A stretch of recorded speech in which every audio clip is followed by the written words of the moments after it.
Hello, everyone, and welcome back to the Patchwork Podcast. So this week, I did not have anything in particular I wanted to talk about. So I just posted something on my story asking people to put anything that they wanted to hear me talk about this week. So I'm just kind of going through a variety of topics.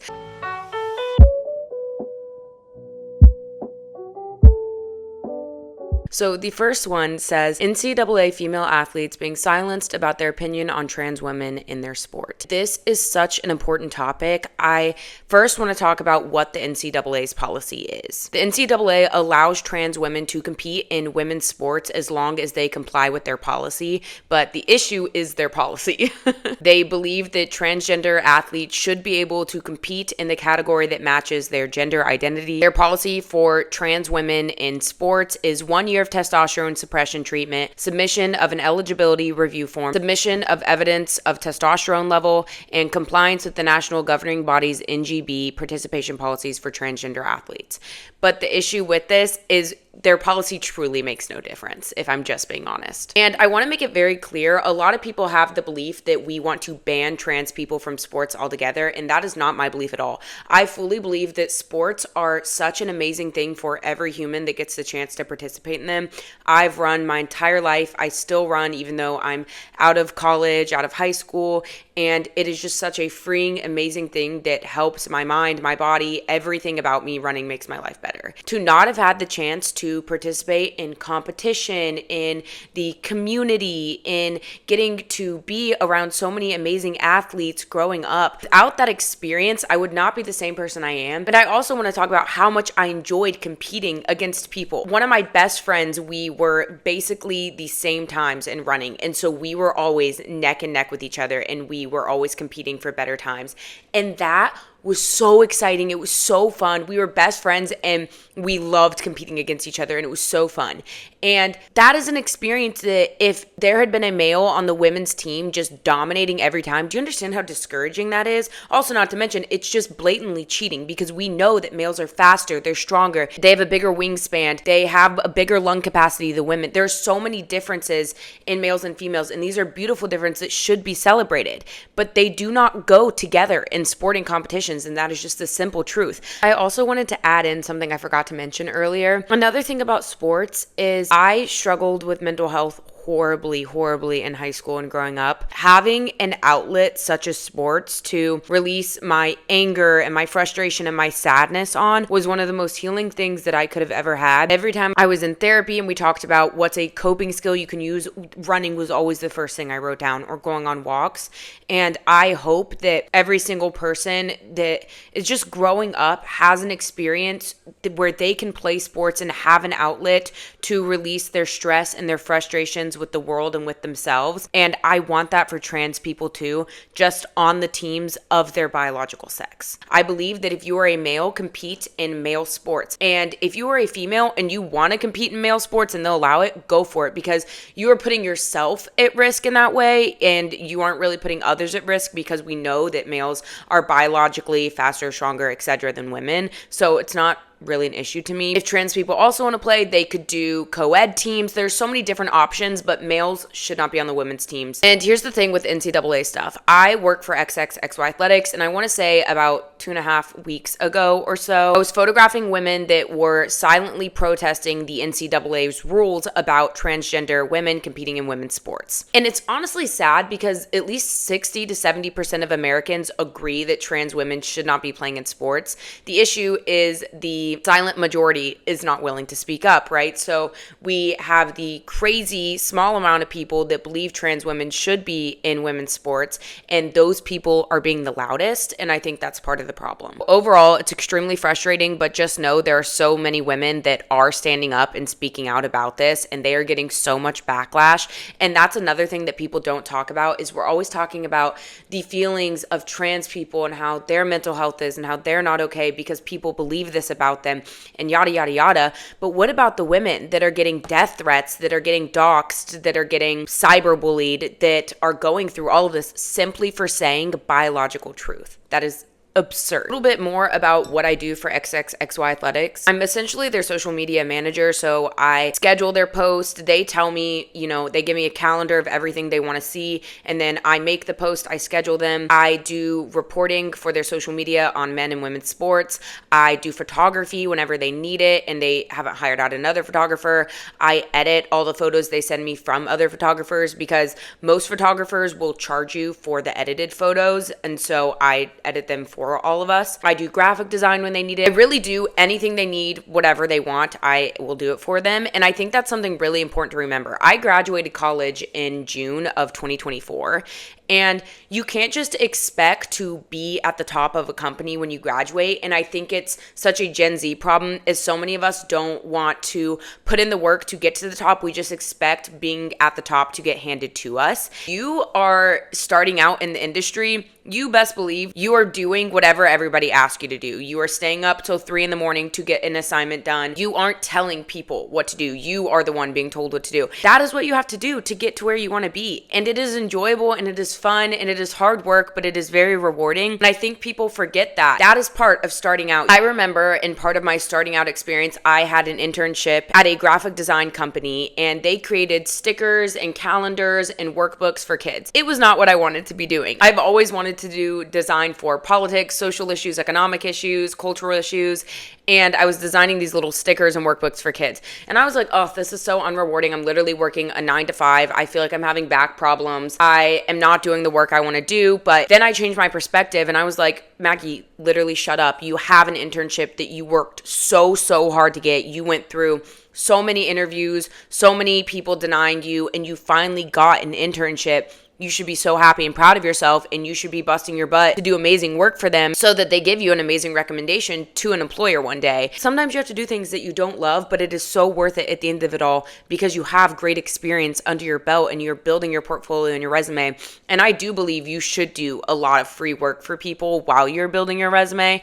I don't believe that you should just be in college and doing a bunch of paid gigs. I mean, if you can get that, go for it. That's amazing. In college, I knew my place. I knew that I was not good enough to be charging people a lot. So I did work for free because I was like, I need to learn, I need to build my resume, and I need to get better. So this is benefiting the both of us. They're getting free work, I'm getting experience. It is a lot of hard work, but it is very worth it. Okay, another thing, what made you become a Republican? And I talked about this in another video, but the main thing that made me change my stance was simply just doing my own research, listening to other perspectives outside of my own, outside of my peers, just kind of opening my mind and being willing to listen to thoughts that weren't my own. And that's definitely not easy, especially when you go from such radical stances like truly believing that being pro-choice is pro-women's rights and everybody should have that option. And if you are not pro-choice, then you are against human rights, or believing in letting our borders be a little bit more loose, or being very active in the LGBTQ parades. It is a very odd thing to go from being at that stance and then completely doing a 180 on all of your beliefs. It was honestly a little bit confusing and I didn't really know how to handle it all, and I probably didn't handle it the best. It was just overall very eye-opening to see how people treated me when they realized that my views were different. And I've talked to a few people about this. Since I went over to the right, I've kind of asked some people that were on the left, do you feel like you're unable to be friends with somebody that has different beliefs than you, that is a Republican? What is the specific reason that we cannot be friends now that we have different beliefs? Because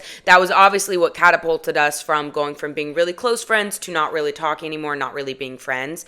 And most people have said, look, I can be friends with a Republican, but you're blatantly being transphobic and homophobic and all of these things. Truly have realized that that is the hill that most people will die on. If you are willing to disagree with the culture stance on transgenderism and homosexuality, then you are simply too bigoted for people to be friends with. So many people, even Christians, have disagreed with me on my stances on this, which is really hard when other Christians disagree with you. It's not as much difficult when the world disagrees with you because you already know, we're promised that they're going to disagree with us. So, I mean, my stance truly comes from the Bible saying God created us male and female. The Bible also says that homosexuality is a sin. When I say that, I truly say that with so much love in my heart. And it is something I never wanted to believe, but it is what the Bible says. It says that sin next to so many other sins. So that sin is no worse than getting drunk or having sex before marriage or stealing or lying or whatever all the other sins are that are listed with it. And I think people people don't realize that because they feel like I single it out so much. And the reason that I do talk about these things like transgenderism and homosexuality is because it is such a huge cultural thing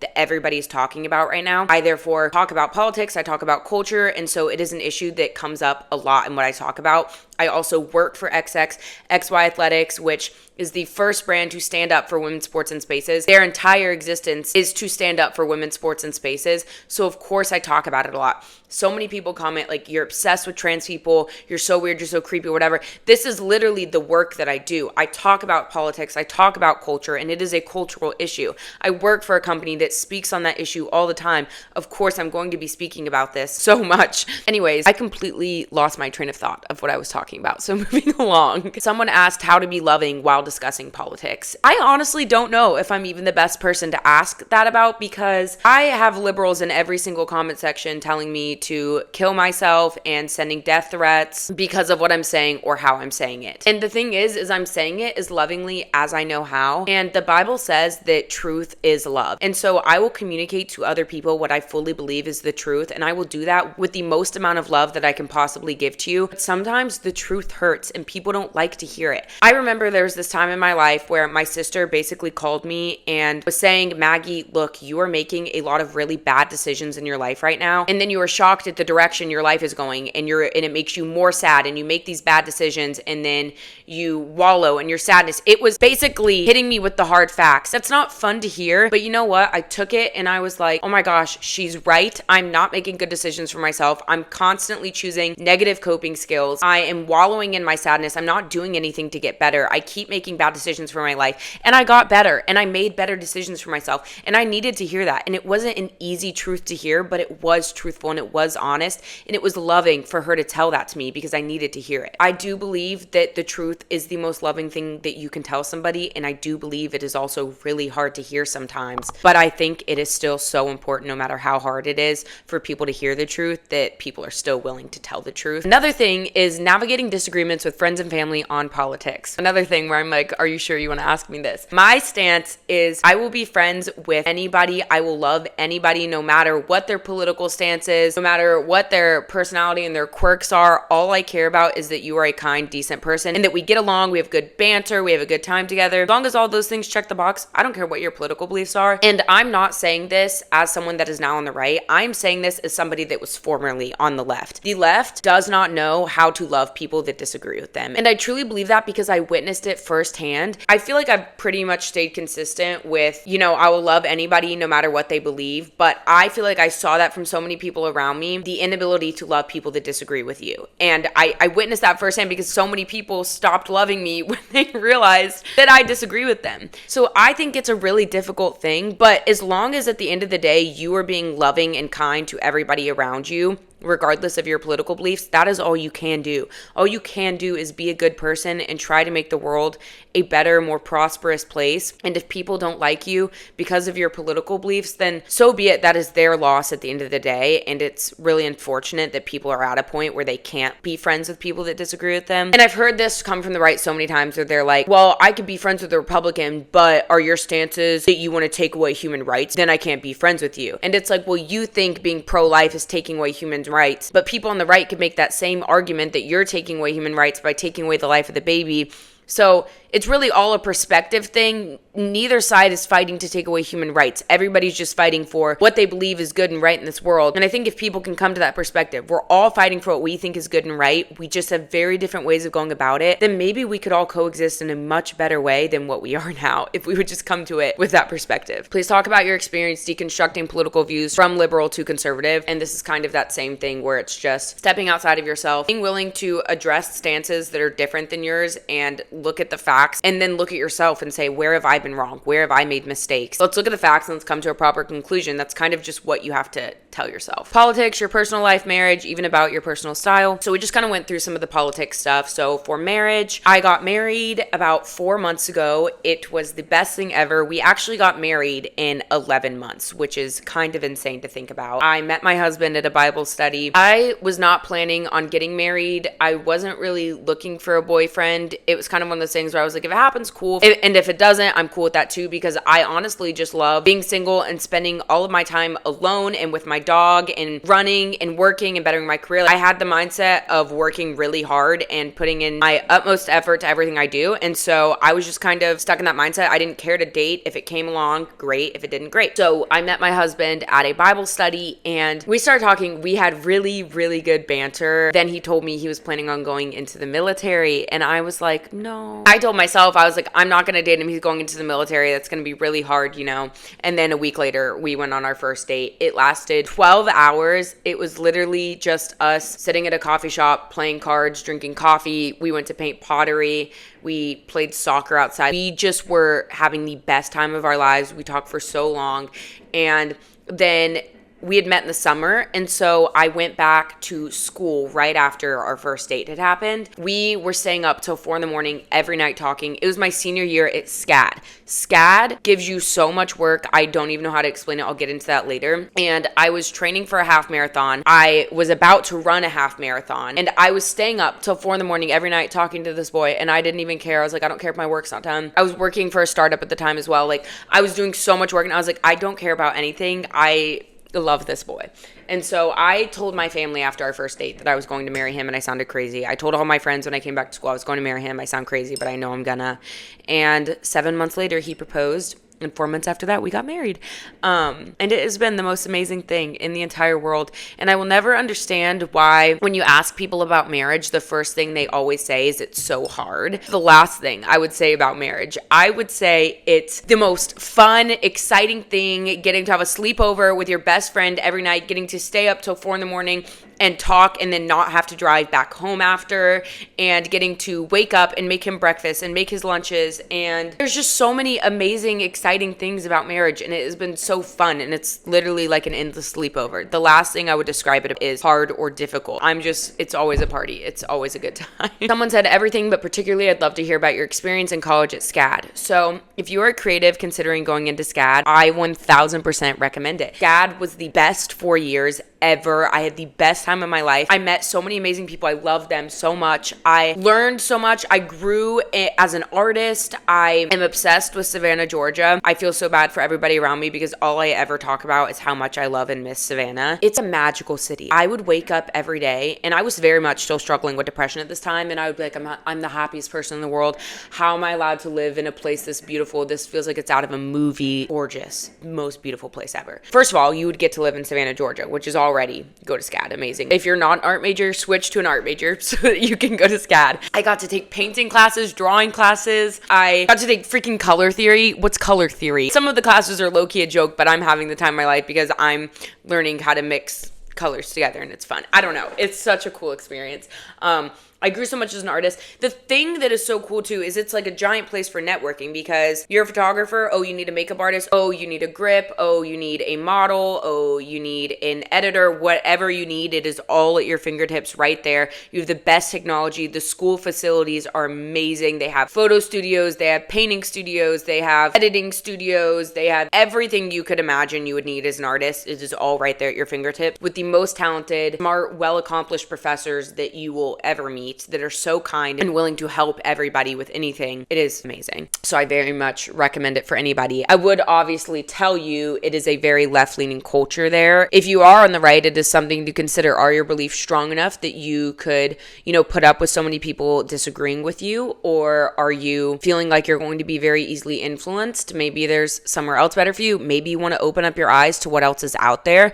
And maybe you want to experience a culture of people on the left because you've always grew up with people on the right. Whatever it is, I recommend SCAD. I will forever love SCAD, even though SCAD does not love me. How your life/daily routine was before and after living for Christ. And then it says positive changes. One thing I've been struggling a lot with lately is putting work before my relationship with God. I've been really bad about reading my Bible lately. It's only been here and there that I've been reading my Bible, which I really need to work on because whenever I read the Bible, my life is 1,000 times better and and I'm so much happier and more joyful and kind to the people around me. My daily routine has changed in that way, where normally when I'm being very good about my Bible, I'm waking up, I'm reading my Bible, I'm spending time in prayer, I'm going to church. My quality of life is so much better and I'm so much happier, and you just feel God start to transform you in so many ways. And I would just encourage people, if you're not a Christian, open up the Bible. Even if you are like, I don't believe anything this has to say, there are so many tips for how to live your life in a better, more fulfilling way in there, where even if you are of the thought process, I just want to better my life, make better decisions for myself, go read the Bible.